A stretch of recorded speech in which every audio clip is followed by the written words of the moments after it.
कोटा, वो शहर जहां हर साल लाखों छात्र अपने और अपने परिवार के सपनों को पूरा करने के लिए आते हैं।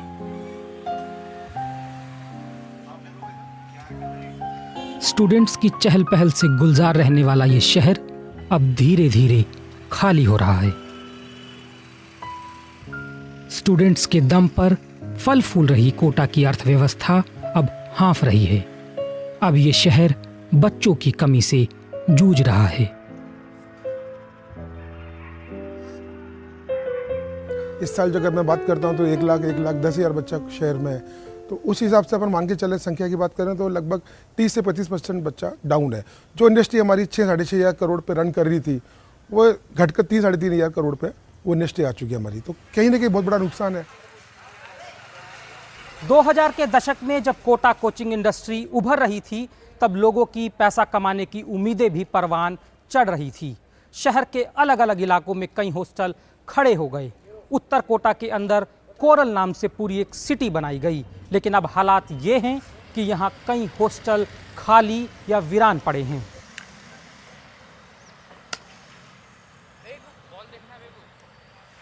मैंने 20 साल में कभी भी पीछे मुड़ के नहीं देखा बिज़नेस में। बहुत अच्छे से हमारा बिज़नेस क्रॉप अप हुआ, हम प्रॉस्पेरिटी की तरफ गए, लेकिन ये पिछले 1 साल में हम बहुत पीछे चले गए।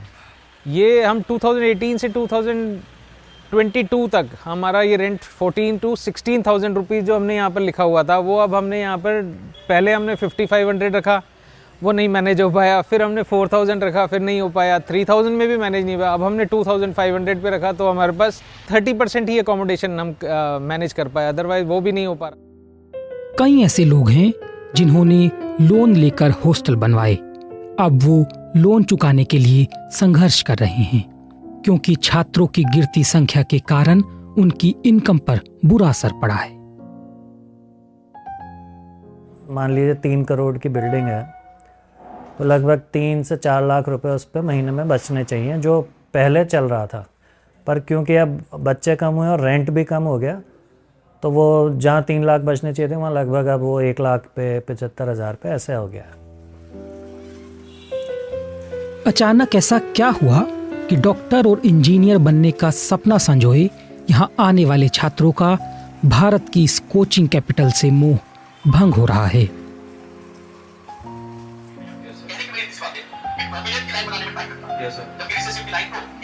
हाँ, मैं गांव से पढ़ा हूँ हिंदी मीडियम से। मेरी 10th हिंदी यूनिवर्सिटी थी और 12th बी यूनिवर्सिटी। तो क्या बोलते हैं, यहाँ समझने में काफ़ी दिक्कतें मिली लैंग्वेज वगैरह को, क्योंकि यहाँ पे NCERT इंग्लिश लिखी है, सारी NCERT में इंग्लिश की है। इंग्लिश में पढ़ना था मुझे जैसे, तो एक पहले या फर्स्ट ईयर तो मुझे लग के समझने में कि सर क्या बोल रहे हैं, ऐसा लग रहा है कि कोई एलियन है सामने बोल रहे हैं। यहाँ दोस्त भी नहीं है कि सर घूम सके, तो दोस्त यहाँ पे नहीं मेरा कोई। पहले दोस्त थे लेकिन एक हो गया उसका तो चला गया, दोस्त नहीं बचे। सर सपना है मेरा डॉक्टर बनना, इसलिए क्या बोलते हैं मैं लगा पड़ा हूँ इसमें, और मैं कर लूँगा एक दिन, पता है मुझे इस साल हो जाएगा मेरा। बहुत बार शहर का अकेलापन और क्लास टेस्ट का दबाव बच्चों को मुश्किल में डाल देता है। मैंने अपनी बेटी को यहाँ भेजा है मेडिकल की तैयारी के लिए, और यहाँ कोर्स काफ़ी रहता है बच्चों को। काफ़ी सारा परेशानियाँ भी आती हैं। अकेला बच्चा घर से बाहर निकलता है और घर से पहली बार निकलता है तो माता पिता की याद भी आती है, और यहाँ अकेलापन महसूस होता है थोड़ा सा। कोटा बीते कुछ समय से आत्महत्याओं की वजह से भी सुर्खियों में रहा है। साल 2023 में यहाँ 23 स्टूडेंट्स ने आत्महत्या की। इनमें ज्यादातर केस में पढ़ाई और कंपटीशन का दबाव वजह बताया गया। बिहार के रहने वाले आदित्य ऐसे ही एक छात्र हैं। उन्होंने 2 साल कोटा में रहकर इंजीनियरिंग की तैयारी की, लेकिन अब वो वहाँ के माहौल से परेशान होकर पटना आ गए हैं। मेरे साथ 10 से 11 जो स्टूडेंट जो एक ही स्कूल में पढ़ते थे, सारे कोटा गए थे, और मेरे साथ एक छोटा भाई था जो 8 क्लास में था, तो उसको भी साथ में ही लेके गए थे कोटा। और वहाँ पे मतलब 2 साल पढ़ने के बाद इसी साल मतलब सारे स्टूडेंट जितने भी गए थे सारे वापस आ गए। वहाँ क्या होता है मैम, रेगुलर इंटरवल पे आपको सुसाइड का न्यूज़ सुनने को मिलेगा, जिस कारण से मैम कुछ दिन तक हम डिस्टर्ब भी रहे। हाल ही में शिक्षा मंत्रालय की कोचिंग सेंटर्स के लिए बनाई गई गाइडलाइंस का भी शहर पर काफी असर पड़ा है।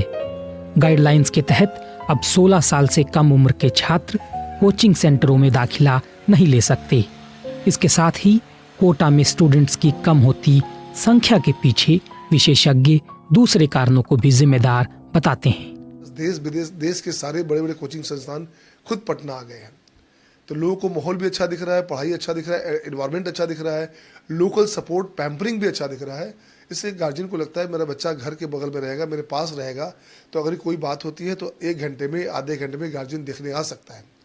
हम लोग इस फैक्टर को देख रहे हैं कि कोटा में स्टूडेंट कम हो रहे हैं, लेकिन हमको दूसरा फैक्टर देखना चाहिए कि जहाँ स्टूडेंट्स को अपनी जगह पे ही ये फैसिलिटीज़ मिल रही हैं, तो कोटा में कम होना इंपॉर्टेंस नहीं रखता। पटना में, कानपुर में, गया में बच्चों को वहाँ फैसिलिटीज़ मिल रही हैं जो फैसिलिटीज़ कोटा में मिलती थी।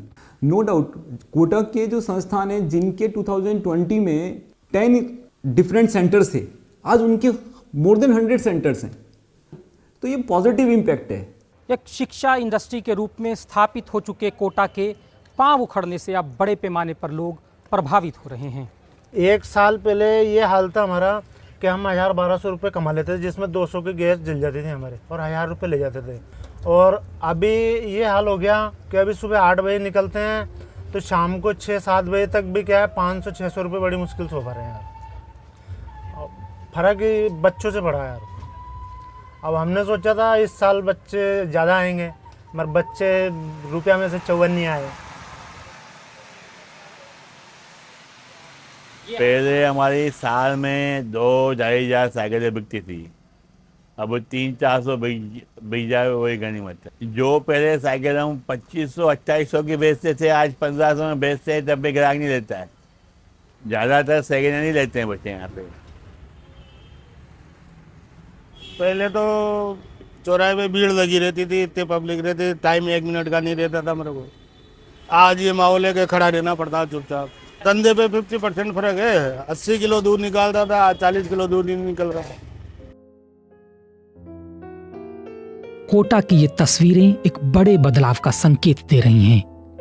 भारत की कोचिंग कैपिटल कहा जाने वाला ये शहर अब खुद अपने भविष्य को लेकर चिंतित है।